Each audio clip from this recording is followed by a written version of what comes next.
Hello friends, welcome to my channel. ఈ రోజు మన దగ్గరికి పల్సర్ 150 బోర్ అయితే వచ్చిందనమాట. బోర్ ఓపెన్ చేస్తున్నాము, ఎందుకంటే ఇది చాలా రోజులు అయిందనమాట పక్కన పెట్టేసి బండి సీల్ అయిపోయింది. అది మనం ఓపెన్ చేస్తున్నాం. ఓపెన్ చేస్తుంటే చూడండి, ఇక్కడైతే ఎంసీలు అయితే తగ్గించున్నారు. ఎందుకనేసి మనం తర్వాత బోర్ ఓపెన్ చేసిన తర్వాత మీకైతే చెప్తాను.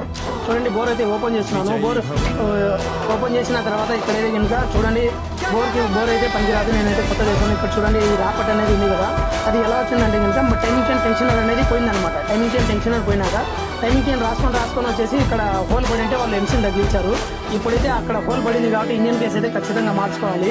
ఈ రకంగా వచ్చేసి మనం మామూలుగా చూడండి, ఎంసీలు ఏదైతే టెన్షన్ అయితే తగ్గించారు. చూడండి, అక్కడైతే హోల్ అయితే పడింది. రైట్ సైడ్ చాంబర్ అనేది పనికిరాదు, కొత్తది అయితే వేయాలి. ఈ టైమింగ్ చైన్ రాసుకొని అనమాట పోయిందనమాట.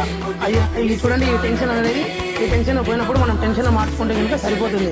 అండ్ మనం అట్లయితే కనుక ఈ చాంబర్ అనేది మార్చుకోవాల్సి వస్తుంది. ఖర్చు అనేది దండిగా అవుతుంది. బోర్ చేసేటప్పుడు ఖచ్చితంగా బోర్ అయితే కొత్త చేస్తాం. ఇప్పుడు చాంబర్ కూడా వేయాలి, చాలా ఖర్చు అవుతుంది. కాబట్టి మీరు చూసి ఫ్రెండ్స్ మరిన్ని వీడియో